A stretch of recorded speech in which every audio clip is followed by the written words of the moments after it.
Good morning, everyone. My name is MightyStream, and today is September the 10th. I'm so excited about today. I'm brought to you by Hope Through Navigation, and this is our Hood Recovery Services. You can reach me at recoveryofhope21@gmail.com. I'm going to do your just for today in a meditation. If you have your meditation books, go ahead and pull them out. Okay, September 10th. More powerful than words. We learned that a simple, loving hug can make all the difference in the world. Basic text, page 91. Perhaps there have been times in our recovery when we were close to someone who was in great pain. We struggled with the question, what can I do to make them feel better? We felt anxious and inadequate to relieve their suffering. We wish we had more experience to share. We didn't know what to say. But sometimes life deals wounds that can't be eased by even the most heartfelt words. Words can never express all we mean when our deepest feelings of compassion are involved. Language is inadequate to reach a wounded soul, as only the touch of a loving higher power can heal an injury to the spirit.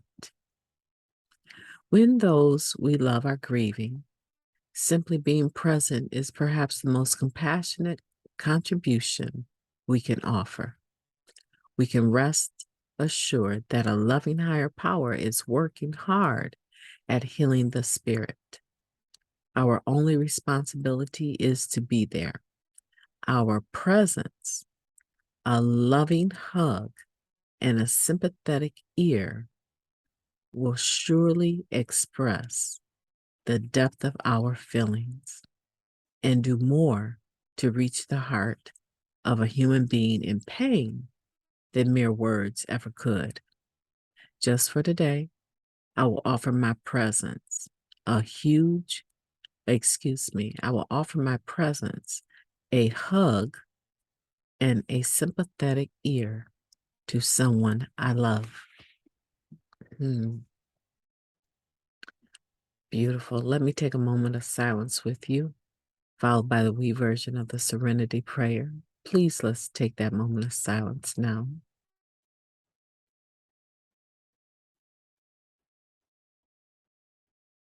Thank you. God, grant us the serenity to accept the things we cannot change, the courage to change the things that we can, and the wisdom to know the difference.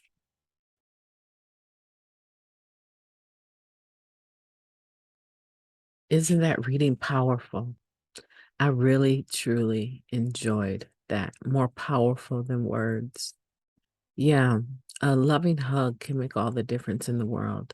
Last night I was having a discussion with one of my great nephews, and we were talking about an experience I had had just being present with people that I love that had experienced a very deep, deep loss. Anytime hospice is involved, you automatically know that the inevitable is death. And that experience lasted for a better portion of a month. But there was a time where I was acutely aware that our belief system, the family's beliefs and mine, were very different. You know how investigators, they get the persons to start talking. They just want to have an interview. You just have an interview with the investigator, and before you know it, you're in jail. That's because they have a trained ear to listen for the abnormalities or listen for the inconsistencies. And they generally try to set the person that is a person of interest, right?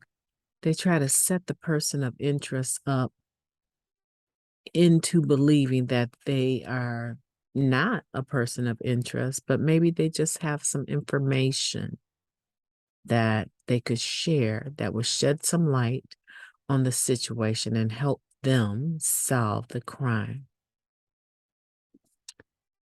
And most of the time, the best thing to ever say is, I need an attorney or talk to my attorney, whether you're guilty or not, right? Because your attorney will have a better ear while sitting there and can nudge you and tell you that that's not a question you should answer, right? It could be self incriminating. And so, what I found is that as I was sitting amongst my loved ones and listening to just basic everyday conversation, I began to see just how different our higher powers were and how much more beautiful. I had the same higher power, but as a result of Narcotics Anonymous, I learned that there were some areas that were more doctrine and that I had been indoctrinated rather than really learning the language of the spirit and learning the language of love. And it became very apparent to me that a lot of the comments and the way things flowed through the course of several days were because we were operating from different perspectives, religiously and spiritually. But Narcotics Anonymous had helped me to learn the language of love spiritually and become tolerant of all individuals and their right to choose a higher power. I think I had discussed this before in another podcast. And because of that, I was able to, I would say, gracefully endure and process and tolerate some very typically unhealthy and uncomfortable conditions or situations. And make no mistake, they absolutely were not intentional or meant any harm. But I could see had this been maybe even 20 years ago, my spirit would not have been able to handle it. So I know a little girl grows up, right? And so what I'm saying is that there was nothing really that they needed from me other than physical strength, which I had very little of. But when you're taking care of someone that is in hospice or at home with hospice, you just need two people basically to be able to roll them, change them, clean them. And so I was never in a position where I had to do anything by myself. And the strength of myself and one other person was plenty. I really didn't need to talk. I brought my joy and my love. I cooked a few meals, right? But there was really nothing that was needed other than my presence. And at this point, I think about a sponsee. I love her so much. Yeah, I think about this one particular sponsee, and she lost her mother. And it was almost like the losing of that parent transformed her into a spiritually, gracefully, more conscious individual. I watched it happen right in front of my eyes.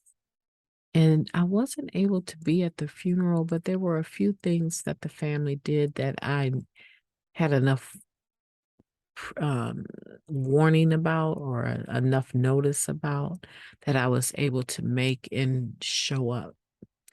And I could just see the level of gratitude in her eyes when I showed up. And so the point is that really, truly, a hug in your presence during these times of loss when our friends and our loved ones are hurting generally is all that is needed. They don't need anything else, and they most likely won't remember hardly anything else because the process of losing someone and grieving them is quite deep. It's very spiritual. It's an injury to the spirit to lose a loved one, a child, a husband or wife, a best friend, a mother or father. It's very deep. And it's impossible, I believe, as human beings for us to fill those gaps in with a bunch of words, a bunch of conversation. Because this ideal that we could ever speak to a wound that is spiritual in nature and that deep, really, the sentence here only a touch of a loving higher power can heal an injury of the spirit is true. And so if we go into these situations humbly, realizing that what we do have to give is very simple. It's a loving hug, it's our presence, and those things can make a difference in the world of other people. Just think about your own losses that you've suffered and what worked for you or what you remember the most. You probably remember certain faces that you took courage from when you saw them. Truly. I remember a gentleman, his mother passed away, and we grew up together from about the fifth or sixth grade on the same street. He only lived like two doors. Yeah, I believe two doors. There was a house in between us, two doors up from me. And I remember showing up out of town to his mother's funeral service. And when he saw me walk through the door of the church, in all of his pain, it was almost as though he was speechlessly grateful. He was so happy to see me and so warmed and touched by my presence. It was a very beautiful day. And so I just want to say, I want you to think about that. Think about the times you were suffering losses and who was there. And then I want you to reciprocate that into the world. Promise yourself to stay clean, to be conscientious of those that you love, their circumstances, their losses, and to be that person that maybe you've never been before. Maybe you have never been the person that showed up and just maybe stood in the kitchen doing dishes as families would come and go and eat, and um, maybe just cleaning the bathrooms after a few guests leave. These are things that no one thinks to do, but they need to be done when a family is grieving. I want you to be that help today. And if you're not ready for something like that, Figure out why not and what you need to change and work on so that you can come out of your world and be a part of the world of others in the losses that they're undergoing. I want you to begin to learn how to be present, to give loving hugs, to be sympathetic enough to listen to them as they speak about their deep feelings. Can you do that? I believe you can. So, more powerful than words is a loving hug, and we're able to definitely do that. My name is MightyStream, and I've enjoyed talking to you, and I will be talking to you tomorrow.